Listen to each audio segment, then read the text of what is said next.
The night the world went silent for Emily Rothschild, it was raining, softly at first, then furiously, as if heaven itself couldn't bear to see her break. She was 8 years old, the daughter of America's richest real estate magnate, a little girl whose laughter used to echo through marble halls and ocean view mansions. But that night, after the accident that took her sight, everything changed. The glow of chandeliers, the shimmer of the sea, the faces she once loved, all gone in an instant. What replaced it was darkness, endless and cruel, stretching beyond imagination. Emily didn't just lose her vision that day, she lost her sense of belonging in a world built to be seen. If you believe in kindness, miracles, and second chances, take a moment to like, comment, share, and subscribe to Kindness Journal. Because what happens next will remind you that love and light can come from the most unexpected souls. For years, the Rothschild mansion stood like a palace haunted by silence. Emily grew up surrounded by luxury yet imprisoned by loneliness. Her father, William Rothschild, could buy the world, but not his daughter's smile. Her mother drowned herself in social events, designer gowns, and denial, pretending that her perfect world had not been shattered. Tutors came and went, each one leaving after realizing that beneath Emily's delicate composure was a storm of anger and pain. She wasn't cruel by nature, but she had built walls higher than her father's towers. Every morning, Emily sat by her window, tracing the texture of the velvet curtains, trying to remember what sunlight looked like. She had servants, therapists, and caretakers, but what she didn't have was connection, someone who saw her beyond her blindness. She longed for normalcy, for laughter that wasn't forced or filtered through pity. But in the world of the ultra-rich, sympathy was just another luxury wrapped in shallow smiles. On the other side of town, in a neighborhood that the Rothschild chauffeur would never dare drive through, lived a 17-year-old girl named Amara Bennett. She was the opposite of everything Emily's world represented, poor, black, and born into hardship. Her mother cleaned houses to make ends meet, her younger brother shared a single pair of shoes for school, and Amara spent her afternoons helping out at a small community center for special needs children. Despite her struggles, there was something extraordinary about her, a light that poverty couldn't dim. She laughed easily, shared what little she had, and carried a quiet faith that somehow, goodness would find its way back to her. One morning, fate stitched their worlds together. William Rothschild was visiting a local hospital to make a grand donation for publicity. Amara happened to be there, volunteering in the pediatric ward. As the billionaire passed by with his entourage of reporters and security, a little blind boy tripped near the stairs. Before anyone could react, Amara sprinted forward and caught him, shielding his head with her arm. The moment was brief but powerful. William, watching her selfless reflex, saw something rare, genuine compassion.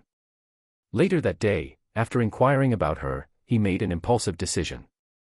A week later, Amara received an invitation to work as a caretaker for his blind daughter. It felt unreal, a job that paid more in a month than her mother earned in a year. She accepted, not out of greed, but because she sensed something deeper, an unseen purpose calling her name. When Amara arrived at the Rothschild mansion, she was overwhelmed. The marble floors reflected the afternoon sun, chandeliers sparkled like constellations, and silence filled every corner like a heavy perfume. Emily was sitting in the garden, her white cane resting beside her chair, her face turned away from the sound of approaching footsteps. Another caretaker? Emily's voice was cold, though her tone betrayed exhaustion rather than cruelty. Amara smiled softly. Maybe, she said, her voice warm but firm, or maybe I'm someone who won't leave after a week. For days, Emily barely spoke to her. Amara read books aloud, described the flowers in the garden, played soft music, but Emily sat motionless, lost in her shadows. The mansion staff whispered that this one would quit soon too. But Amara didn't. Instead, she started doing something different. She didn't treat Emily like a fragile porcelain doll. She challenged her. She made her walk outside barefoot on the grass, made her listen to the world, the rustle of trees, the rhythm of her own heartbeat, the laughter of distant children. Slowly, something inside Emily began to shift. For the first time in years, she felt alive, not because she could see, but because she could feel. Amara's presence was like sunlight breaking through a storm cloud. She spoke of her life with raw honesty, how she grew up with nothing, how her mother taught her to find beauty even in broken things. Emily listened, fascinated, ashamed, and inspired all at once. Here was a girl who had every reason to be bitter, yet chose kindness instead. One afternoon, Amara guided Emily to the edge of the estate's lake. The air smelled of wet earth and pine. Amara asked Emily to kneel and touch the water. Emily hesitated, afraid of falling, afraid of everything. But Amara held her hand and said quietly, "Sometimes the only way to find balance is to stop holding on." Emily let go of her cane, and for the first time in years, she laughed, a sound so pure that even the wind seemed to listen. Weeks passed, and the bond between them deepened. Emily began waking early, waiting eagerly for Amara's voice. They cooked together, painted with their hands, and even danced barefoot in the rain. But beneath this growing joy lay a secret Amara hadn't shared: her mother was gravely ill. She hid it from Emily, not wanting pity or distraction.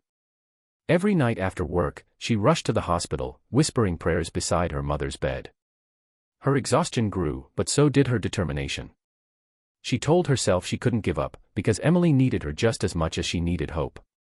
One evening, William overheard Emily telling her mother that Amara was the first person who ever helped her see again. Something inside him softened. He had spent millions searching for a cure, yet it was this humble girl who had given his daughter back her soul. Touched, he arranged for the best doctors to treat Amara's mother, quietly, without telling either of them. But fate wasn't done testing them. A few weeks later, Amara collapsed at work. The doctor said she had been neglecting her health due to stress and lack of rest. When Emily found out, she broke down completely.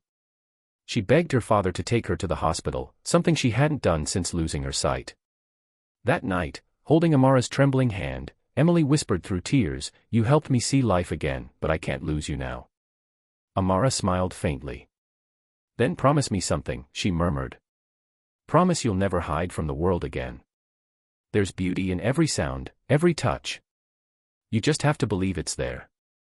That night, Emily couldn't sleep. She went outside, barefoot on the cold grass, and tilted her face toward the stars she couldn't see. Something inside her shifted, an ache, a pressure behind her eyes, a flicker of light. At first, she thought she was dreaming. But the next morning, when the first ray of sunlight touched her eyelids, Emily gasped. It wasn't darkness anymore.